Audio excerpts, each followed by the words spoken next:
Go di mga travel. So kung sakali may magtatanong kung ano ba ang nabago sa ating motor, yung may nagtatanong na naka-remap na ba tayo, honestly mga travel ay hindi pa.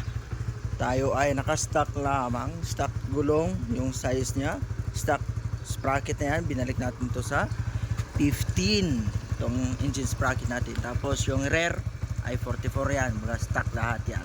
At yung kondisyon ng ating shock ay hindi ko na nilagyan ng protection, pero so far so good yan mga travel. Wala pa yung problema, walang tagas. Kahit minsan dalawa yung back ride ay walang problema yan mga travel. Tapos itong ating, ito yung problema, so in-rex yung logo nya. Madaling matuklap dito dahil masyado tong matalinis sa Bisaya pa. Baga masyadong matalim dito na part na to ay madaling matuklap. At ito grab bar, dili tayo, bumili tayo nito. Yan binili natin yan 300 plus yan mga travel. Tapos yung kambutso natin ay stock pa rin yan, pero nangyari ito nung nadisgrasya tayo, hindi pa. So itong gulong natin ay 120 by 70 by 17 yan.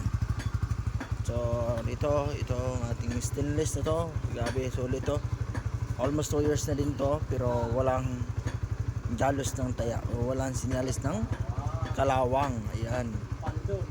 Tapos ito sa mirror natin hindi ito atin, kaya binili natin ng 50 pesos sa kasama natin. Tapos itong ating handguard, ayan. Tapos itong hand grip nito 154 lang yung mga travel, pero sulit na yan. I know hindi to original siguro, pero okay naman yung kanyang pagkaguma. Tapos itong ating visor, iwan ko kung napupugian kayo dito, iwan ko kung para sa inyo ay good, so pero para sa akin goods naman, dagdag angas kumbaga, dahil pag naka side view yan, ayan o, tignan nyo. So plano ko kasi dito lagyan ng isang MDL. Ito, binutasan ko lang yan. Ayan, yung luma niyang visor, hindi ko yan tinanggal. Kaya binutasan ko yung mga travel para doon ko mailagay yung kanyang bolt. O yan. So ang angas niya para sa akin, angas. Siguro kailangan natin palitan ng kulay to.